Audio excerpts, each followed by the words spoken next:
one of the great things about it is it's actually my birthday. But I appreciate the time. I'm going to sit down. I just want you to know, if you do this, we will be on your side. If you don't, this room is going to be full every chance that people get to come here and rail against what they feel is unrepresentative government. So please, buy us some time. Let us rally around you and support you instead of criticize you and whisper about how you're cutting off our right to speak to our own elected officials. I mean, this is a public building, for crying out loud. What are you doing? Taking people out with the cops. Let's have a debate about this. Let's open our minds. And let's protect what we have here. You don't want Chequamegon Bay to end up looking like Green Bay. You don't want Bayfield to be the place that Kewaunee County is now. Believe me, that's not going to help anybody. Even rights, they'll have to move somewhere else to get their isolation. Maybe they'll move to Canada. You know, they're running away from their own mess. And they're bringing it here. Don't let them. Stand up, please. We, I say we, the people that I'm here to represent, and a lot more people, are going to stop them anyway. So please join us. Thank you. Glenn, if you would please. Yes. Sure. Would you answer any questions? I'd be happy to answer questions at this time. Yes. Is there anybody from the board that would like to ask Glenn a question at this time? Why did you say that they don't have a vested right? Like, legally, no, not your opinion. Legally. Well, you're going to get my opinion because you're asking me. I'm a lawyer and you're going to get a legal opinion. But here's the problem. Here's the thing.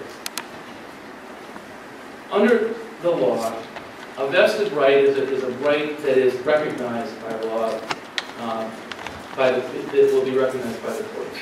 If you own a piece of property and you apply for a permit that involves no discretion whatsoever in the granting of that permit, you have a vested right in getting that permit.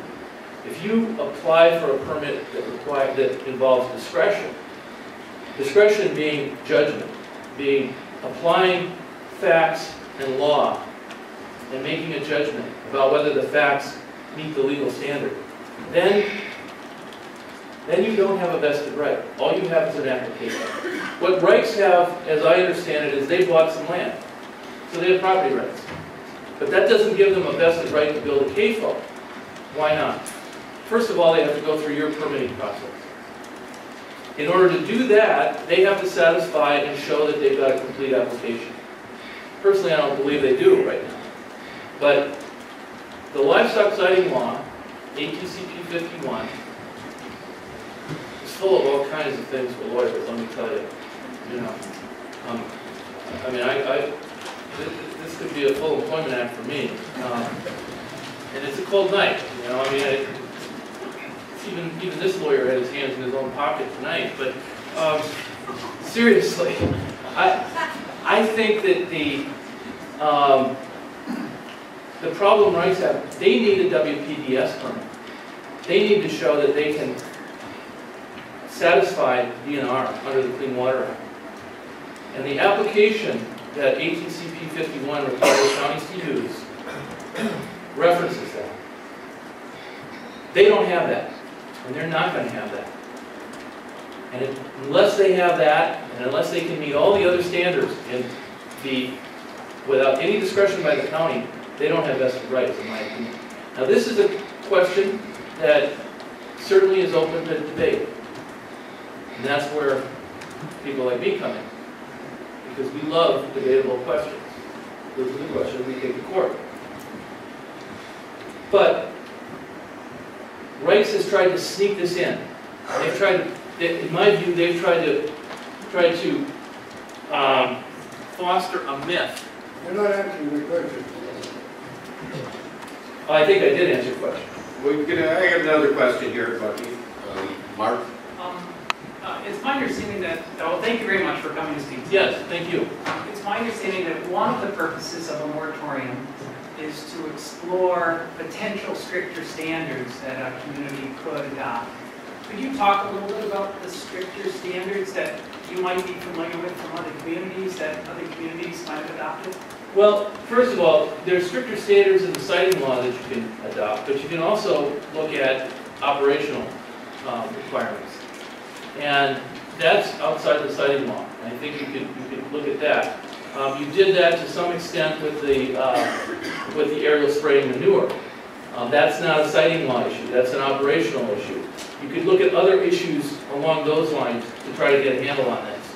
But within the siting law, you can deal with odor, you can deal with water, you can deal with a number of different aspects of this, as long as you have scientific basis for it. And so, to do that, you need to have the time to pull that together and to develop the kind of standards that you think would be appropriate for Bayfield County. I can't give you a standard from another county right now, or another a town or something. But I think with time, I would be happy to jump in and try to find some things for you to look at to deal with this. This is a very different area than southern Wisconsin, and so you may need to come up with some innovative. And you should be looking at trying to come up with some innovative approaches to dealing with this here. But you need some time. And I think you need 2 years. And I think, frankly, they're not going to have their WTDS permit in 2 years anyway. We're going to stop this thing in court.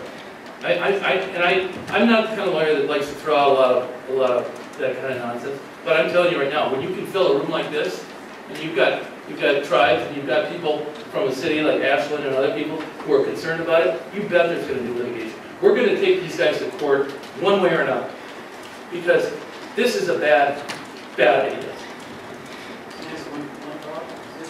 Just one quick follow-up. You mentioned the siting law, but you also talked about operational issues. In your experience, have you seen, even without a moratorium, have you seen towns or municipalities adopt operational? It might mean a road limit restriction. Is that an example? Oh, certainly. Road limit restriction. I drafted an ordinance for the town of Cooks Valley to regulate non-metallic mining. That ordinance was challenged. It went up to the state Supreme Court. It's not a zoning ordinance. It applies across the board in the town of Cooks Valley. It's now become the model ordinance that most towns are trying to use to regulate frac sand mining in the state. That's an operational ordinance. Was that done while a moratorium, or you didn't need a moratorium for that? At the time, we didn't have a moratorium. What happened is 3 mines came in while it was on appeal, and then we had to regulate them after the fact. A lot of towns now are doing moratorium so that they can adopt ordinances and get more specific. That's the whole point of a moratorium, whether it's for zoning or whether it's for operational. It's to hold the line. It's preserve the status quo. It's done. I mean, where it's usually done is for subdivisions. It's been done for subdivisions and zoning all over the place, but it's certainly appropriate, I think even more appropriate, where you have a big polluter coming in with a point source and the potential impacts that this would cause. If these people want to be good neighbors, frankly, they should get up and they should say, you know what, we'll work with Bayfield County, we'll hold off for a couple of years and work with you to make this project a model project. I haven't heard that. What I've seen is they want to try to slip it in. That gives me big red flags, and it should give you big red flags. Thank you, Glenn. Thank you very much. Are there any other questions at this time? Thank you, sir. Okay. Appreciate your time. Thank you.